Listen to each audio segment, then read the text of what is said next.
Hey, Post Posse, get into this new story that I covered. It's all about America's Next Top Model and Miss Tyra the Banks. Yes, child. While she was making bank, the contestants on America's Next Top Model were left for broke. And I got into the details of it all thanks to one former America's Next Top Model contestant, Sarah Hartshorne. She was a cycle 9 contestant on America's Next Top Model, and she first kicked off all this Tyra Banks tea on Twitter. She jumped in and was like, listen, we were getting paid $40 a day, no residuals, and we had to pay for our own food. So I was like, oh, what?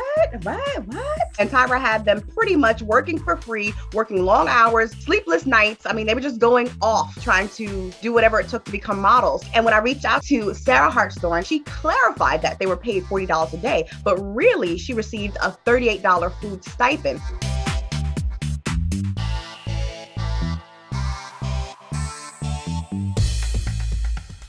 So that $38 was meant for each individual contestant to pay for their own food. And in the house that they stayed in, that Tyra and the America's Next Top Model production team provided, they didn't even have a microwave. So they had to heat up the food the best way they could. And again, these are young girls. A lot of them hadn't lived on their own. A lot of them had never been to New York City, let alone lived in New York City. Sarah also shared with me that Tyra and the production crew, whenever they would transport them from place to place, whether they were going on a shoot somewhere off location or if they were going to, from one fashion designer house to another, they were all transported in a windowless van. They were doing that essentially to kind of keep the girls in the dark. That's the nature of competition series. We can't really hold Tyra to a different standard than anyone else, right? But at the same time, the way Sarah explained it was like, these girls were sleep deprived.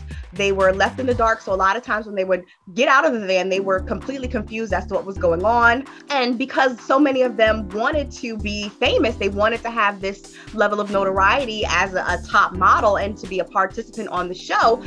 Some people just didn't have the voice to speak up. 2007, when she was on, there wasn't really Twitter or Instagram or these platforms where people could speak out about some of the injustices they're facing or some of the potential cancel culture fodder that could be thrown out there. And I don't blame Tyra for the controversy. Like I said, it was a different time. Thankfully, we as a society have matured and we are definitely all about calling out people, canceling people, putting people on blast if and when they need to be. Tyra has definitely had to answer to some of these complaints on Twitter.